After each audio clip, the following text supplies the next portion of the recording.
Taranath మురాలా YouTube ఛానల్కి మరోసారి స్వాగతం.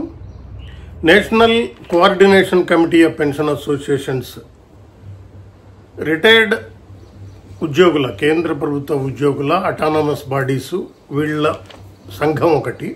ఈ అన్ని సంఘాలతో కలిపి ఇంక్లూడింగ్ బిఎస్ఎన్ఎల్ అబ్జార్బ్డ్ పెన్షన్ అసోసియేషన్లతో కూడా కొంతమంది ఈ ఎన్సీసీపీఏలో సభ్యులుగా ఉన్నారు. కొంతమంది భారత్ పెన్షనర్ సమాజ్ అని బీపీఎస్ అంటారు, ఆ సంఘంలో కూడా కొంతమంది అసోసియేషన్లో మెంబర్లుగా ఉన్నారు.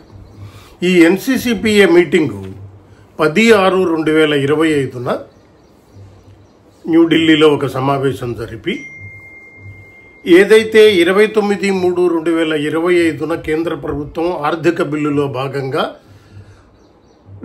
ఉద్యోగి యొక్క రిటైర్మెంట్ డేట్ను బట్టి పెన్షనర్ పాత పెన్షనర్రా కొత్త పెన్షనర్రా అనేది డిసైడ్ చేసి వాళ్ళకి పెన్షన్ రివిజన్ ఇవ్వాలా అక్కర్లేదా అన్న సంపూర్ణమైన అధికారం కేంద్ర ప్రభుత్వం తనకు తాను దఖలుపరుచుకుందో ఆ చట్ట సవరణకి వ్యతిరేకంగా సుప్రీంకోర్టులో కేసు ఫైల్ చేయాలి అని ఒక నిర్ణయం తీసుకుంది.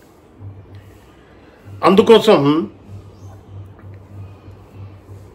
కపిల్ సిబల్ గారు ఆయనని లాయర్గా పెట్టుకోవాలా లేదా సుప్రీంకోర్టు న్యాయవాదుల సంఘం ప్రస్తుత అధ్యక్షుడుగా ఉన్న వికాస్ సింగ్ గారిని పెట్టుకోవాలా అన్న అంశం మీద నిర్ణయం తీసుకునే అధికారాన్ని ఒక కమిటీ వేసి ఆ కమిటీ వాళ్ళు ఈ ఇద్దరు ఎమినెంట్ లాయర్స్ ఎవరైతే ఉన్నారో వాళ్లతో చర్చలు జరిపి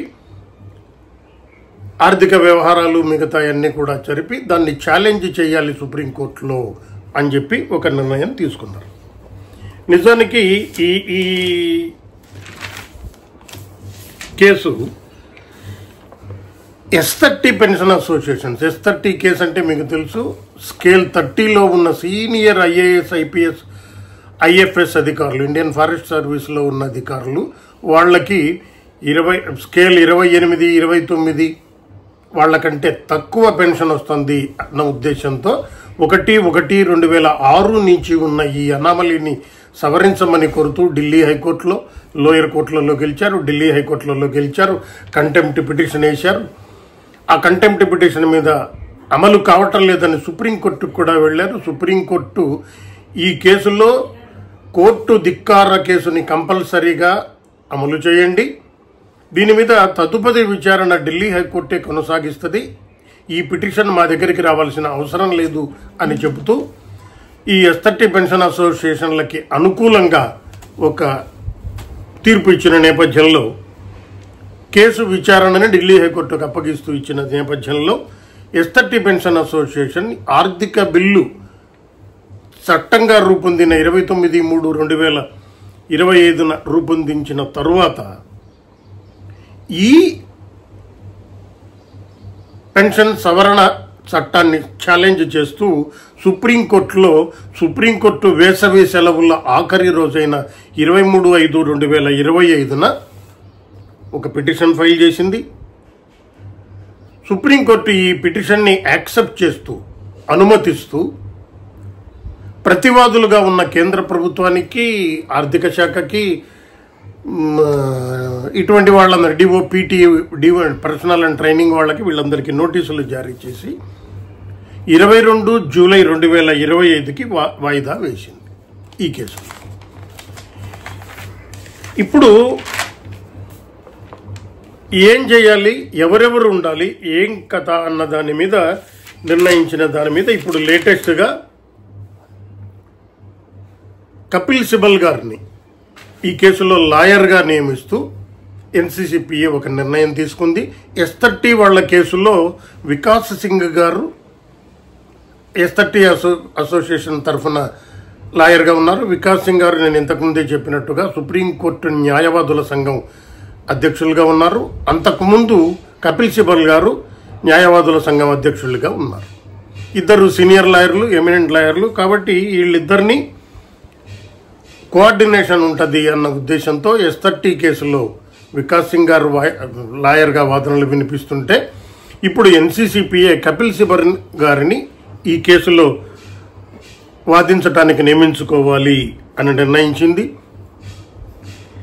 ఛాలెంజ్ ఏం చేస్తున్నారు అని అంటే కాన్స్టిట్యూషనల్ వ్యాలిడిటీ, రాజ్యాంగబద్ధంగా ఫైనాన్స్ బిల్ 2025లో ఇంక్లూడ్ చేసిన ఈ చట్ట సవరణ చెల్లుతుందా? ఎందుకనంటే ట్రిబ్యునల్ నుంచి సుప్రీంకోర్టు దాకా ఎవరైనా సరే పెన్షన్ సవరణ మీద, పెన్షన్ మీద 1972 కానీ 2021 సిసిఎస్ పెన్షన్ రూల్స్లో ఏవైతే ఉన్నాయో వాటి మీద నిర్ణయం తీసుకునే సంపూర్ణమైన అధికారం కేంద్ర ప్రభుత్వానికి ఉంది. దాన్ని ట్రిబ్యునల్ నుంచి సుప్రీంకోర్టు దాకా ఎవరూ ఛాలెంజ్ చేయలేరు అన్నది ఆర్టికల్ 14 ఏదైతే ఉందో అందుకు ఫండమెంటల్ రూల్స్లోని బేసిక్ స్ట్రక్చర్కి అగెనిస్ట్గా ఉంది. కాబట్టి ఆర్టికల్ 14 కింద ఒక వ్యక్తికి ఉన్న స్వేచ్ఛకి భంగం కలిగిస్తున్నాయి. ఒక వ్యక్తి యొక్క స్వేచ్ఛ ఛాలెంజ్ చేసే అధికారాన్ని కోల్పోతే కోర్టులు లేకపోతే ఎలా అన్నదాన్ని దీన్ని ఛాలెంజ్ చేయాలి అని అనుకున్నారు.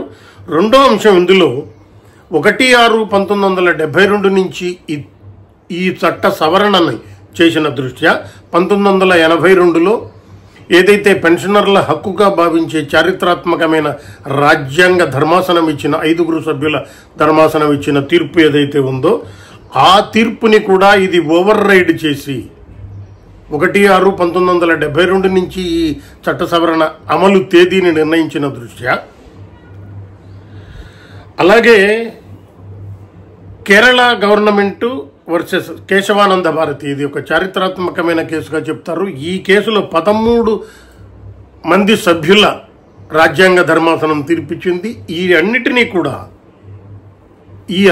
2 కేసులని కూడా పెన్షనర్ల ఉద్యోగుల హక్కుని కోల్పోయే విధంగా ఈ చట్ట సవరణ జరిగింది. కాబట్టి దీన్ని ఛాలెంజ్ చేసేలాగా చేయాలి.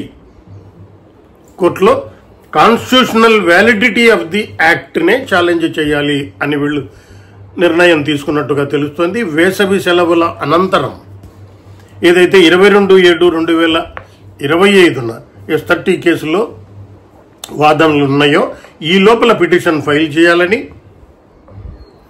S30 అసోసియేషన్తో పాటు NCCPA కూడా ఇందులో భాగస్వాములు కావాలని, అందులో భాగస్వామ్య పక్షాలుగా BSNL అబ్జార్బ్డ్ పెన్షనర్లు, రక్షణ శాఖ పెన్షనర్లు తప్ప మిగతా వాళ్ళందరూ ఇందులో ఇంక్లూడ్ అయి ఉన్నారు అనేది ముఖ్యమైన అంశం. అయితే ఇందులో కూడా 2 అంశాలు 2 వాదనలు వినిపిస్తున్నాయి. కాజ్ ఆఫ్ యాక్షన్ ఏముంది? S30 అసోసియేషన్లోని ఒక సీనియర్ యూనియన్ లీడర్తో నేను మాట్లాడినప్పుడు, మాకు కాజ్ ఆఫ్ యాక్షన్ ఉంది సార్, మాకు పెన్షన్ అనామలీ ఉంది. 1/1/2006 నుంచి మాకు అమలు కావాల్సిన పెన్షన్ సవరణలో మాకంటే జూనియర్కి ఎక్కువ పెన్షన్ వస్తుంది అన్న అంశాన్ని తీసుకుని ఆ అంశంలోని అనామలీని సవరించమని మేము కోర్టుకు వెళ్ళినప్పుడు, అవును వీళ్ళకి చట్ట సవరణ జరగాల్సిందే అనటం, ఢిల్లీ హైకోర్టు 1/1/2006 నుంచి కాకుండా పిటిషన్ వేసిన తేదీ నుంచి, అంటే దాదాపు 2011లోనో ఎప్పుడో వేసినట్టున్నారు, ఆ డేట్ నుంచి అమలు చేయమంటాం. దాన్ని ఛాలెంజ్ చేస్తాం, మళ్ళీ అప్పీల్కి వెళ్ళటం, అప్పీల్లో లేదు అమలు చేయాల్సిందే అని చెప్పి వాళ్ళు కొన్ని కండిషన్లు పెట్టడం లాంటి అనేక చారిత్రాత్మక పరిణామాలు జరిగినాయి మా అంశంలో.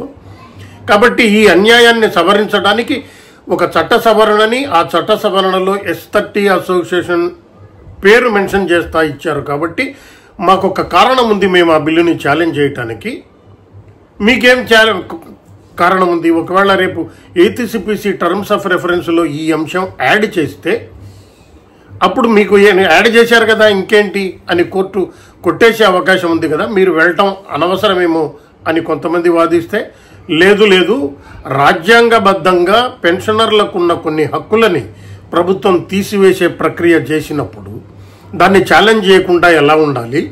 కావాలని కుట్రపూరితంగా కేంద్ర ప్రభుత్వం ఈ పెన్షన్ సవరణ అంశాన్ని ఆర్థిక బిల్లులో భాగంగా చేసింది. ఆర్థిక బిల్లుని ఛాలెంజ్ చేయటం అనేది అంత ఈజీ కాదు అనే ఉద్దేశంతో గతంలో కూడా ఆర్థిక బిల్లులో చేసిన అంశాలు కోర్టులు కొట్టివేసిన సంఘటనలు ఉన్నాయి. కాబట్టి పెన్షనర్లు తమ హక్కుని కోల్పోయేలా చేయటం అనేది కరెక్ట్ కాదు, దీన్ని ఛాలెంజ్ చేయొచ్చు అని ఇంకొక వర్గం అంటుంది.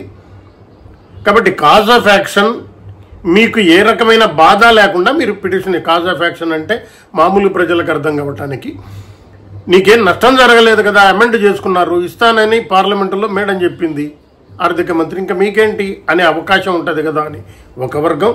లేదు మన హక్కులను ఎందుకు కోల్పోవాలి, చట్ట రూపంలో పెన్షనర్లు అడిగే హక్కుని కోల్పోయారు కదా, కోర్టులు కూడా దాన్ని ఛాలెంజ్ చేసే హక్కుని కోల్పోయినాయి కదా, అసలు కోర్టులకి హక్కు లేకుండా చేయటం అనేది చట్ట సవరణలో చెల్లుతుందా అని ఇంకొక వర్గం వాదిస్తున్న నేపథ్యంలో పిటిషన్ ఫైల్ చేయాలని ఎన్సీసీపీఏ నిర్ణయించింది. 22/7/2025 S30 వాళ్ళ కేసు వచ్చే లోపల ఈ పిటిషన్ కూడా సుప్రీంకోర్టులో ఫైల్ చేయాలన్న నిర్ణయం కూడా వీళ్ళు తీసుకున్నారు. చూద్దాం పరిణామాలు ఎలా ఉంటాయో. ధన్యవాదాలు.